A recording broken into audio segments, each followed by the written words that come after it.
अस्सलाम वालेकुम प्यारे बच्चों। उम्मीद है कि आप सब घरों में खैर आफियत से होंगे। हम पढ़ रहे हैं chapter number 7 the Bahu fort. तो आज हम इस चैप्टर में आपको एक पार्ट दिया गया है जिसका नाम है ग्रामर वर्क। तो वो हम करने जा रहे हैं। तो इसमें ग्रामर वर्क में हम आज इंट्रागेटिव प्रोनाउंस करेंगे या पढ़ेंगे। तो पहले हम देखेंगे ये इंट्रागेटिव सेंटेंस किसको, आपको पता होगा इंट्रागेटिव सेंटेंसेस किन को बोलते हैं हम। जिन वो सेंटेंसेस वो जुमले जिनमें सवालात या सवाल पूछा जाए।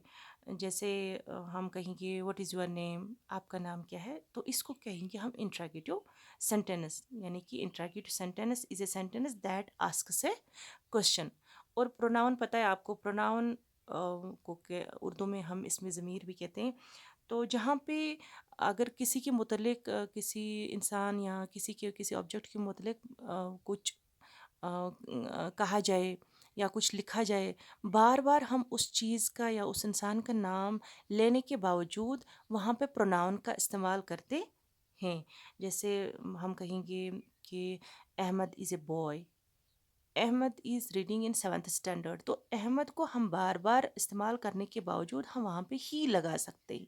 जैसे Ahmad is a boy, he is reading in 7th standard. तो हमने यहाँ पे अहमद को रिप्लेस किया किससे, ही से। जो ही है यहाँ पे वो है प्रोनाउन। ठीक है। तो हम कहेंगे कि a pronoun is a word that replaces a noun in a sentences। यहाँ हम कहेंगे pronouns are used to avoid repeating the same nouns over and over again. तो हम रिपीट जो हम करते हैं नाउन को हम रिपीट, अगर हम किसी सेंटेंस या किसी ऐसे में या किसी के मुतलिक हम कुछ लिखते हैं तो हम नाउन को बार बार दोहराने के बावजूद हम प्रोनाउन का इस्तेमाल करते हैं ताकि हमें इजी, ताकि हमारा जो जो हम लिख रहे हैं उसको इजी बनाने के लिए हम प्रोनाउन का इस्तेमाल करते हैं। तो चलिए हम इंट्रागेटिव प्रोनाउन को देखते हैं कि इंट्रागेटिव प्रोनाउन ये क्या होता है, किससे कहते हैं। An interrogative pronoun is a pronoun which is used to make asking questions easy. There are just 5 interrogative pronouns. Number 1, what. Number 2, which. Number 3, who. Number 4, whom. And number 5 is whose। यानी हम interrogative pronounce ये भी इसमें भी question ही पूछते हैं, लेकिन हम क्वेश्चन पूछने को इजी बनाने के लिए हम इंट्रागेटिव प्रोनाउंस का इस्तेमाल करते हैं। और कितने इंट्रागेटिव प्रोनाउंस हैं इंग्लिश ग्रामर में? 5 इंट्रागेटिव प्रोनाउंस हैं। What, which, who, whom and whose। तो व्हाट कहाँ पे हम इस्तेमाल करते हैं? What is use to ask question about people or objects. For example मैं आपको एक एग्जाम्पल देती हूँ कि अगर हमें ऑब्जेक्ट के बारे में पूछना हो तो हम कहेंगे कि what do you want for dinner. ठीक है ना। अगर हम पर्सन के बारे में या पीपल के बारे में पूछना हो तो हम कहेंगे what is your father's name. तो इस तरह से हम व्हाट का इस्तेमाल करते हैं। Number 2 is which is use to ask questions about people or objects. तो for example which colour do you prefer, या दूसरी example she asked which train to take. तो इस तरह से हम विच का इस्तेमाल करते हैं as an interrogative pronoun. Number 3 is who is use to ask questions about people. जैसे for example who is that, who is in the class. तो इस तरह से हम हु का इस्तेमाल करते हैं as an interrogative pronoun. Number 4 is whom. This interrogative pronoun is rarely seen these days. It is used to ask questions about people.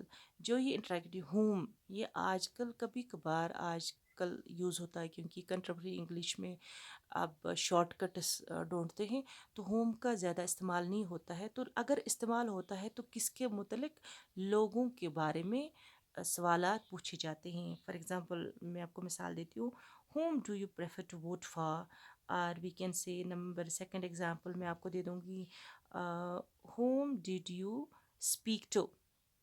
तो इस तरह से हम इंट्रागेटिव प्रोनाउन whom का इस्तेमाल करते हैं। Number 5 is whose is used to ask questions about people or objects।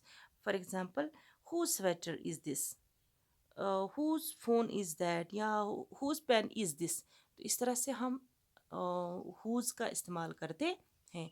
तो आई होप कि आपको ये समझ में आया होगा कि इंट्रैगेटिव प्रोनाउंस हम कहाँ पे इस्तेमाल करते हैं और कौन कौन सा इंट्रैगेटिव प्रोनाउन है। तो मैं फिर से आपको दोहराऊं कि interrogative pronouns, an interrogative pronoun is a pronoun which is used to make asking questions easy. There are just five interrogative pronouns. Number one, what. Number two, which. Number three, who. Number four, whom. And number five is whose. तो यहाँ पे detail में, और मैंने अभी बताया भी आपको कि व्हाट कहाँ पे हम इस्तेमाल करते हैं, विच कहाँ पे हम इस्तेमाल करते हैं, हु कहाँ पे हम इस्तेमाल करते हैं, whom कहाँ पे हम इस्तेमाल करते हैं, और whose कहाँ पे हम इस्तेमाल करते हैं। तो let us move to evaluation part. तो आपके लिए क्वेश्चन है, fill in the blanks with an interrogative pronoun. तो जहाँ जो ये नीचे दिए गई आपको ब्लैंक्स दी गई हैं, 5 ब्लैंक्स, तो इनको आपको वहाँ पे ऑप्शंस भी दिए गए हैं साथ साथ कि जो सही, जो अप्रोप्रिएट इंट्रैगेटिव प्रोनाउन होगा उससे आपको फिल करना है। Number one is dash through the football. तो ऑप्शंस हैं A who, B what, C which, D whose. यानी कि इन 5 में से जो आपको सही, अभी आपने पढ़ा कि इंट्रैगेटिव, कौन इंट्रैगेटिव प्रोनाउन कहाँ पे हम इस्तेमाल करते हैं, तो सही इंट्रैगेटिव अप्रोप्रिएट इंट्रैगेटिव प्रोनाउन आप यहाँ पे लगाएंगे। Number two is dash would you prefer coffee और tea. Options A who, B whom, C which, D whose। जो आपको अप्रोप्रिएट लगता है और जो सही होगा वो आप यहाँ पे लगाएंगे, ठीक है। Number three is dash time do we need to be at the airport.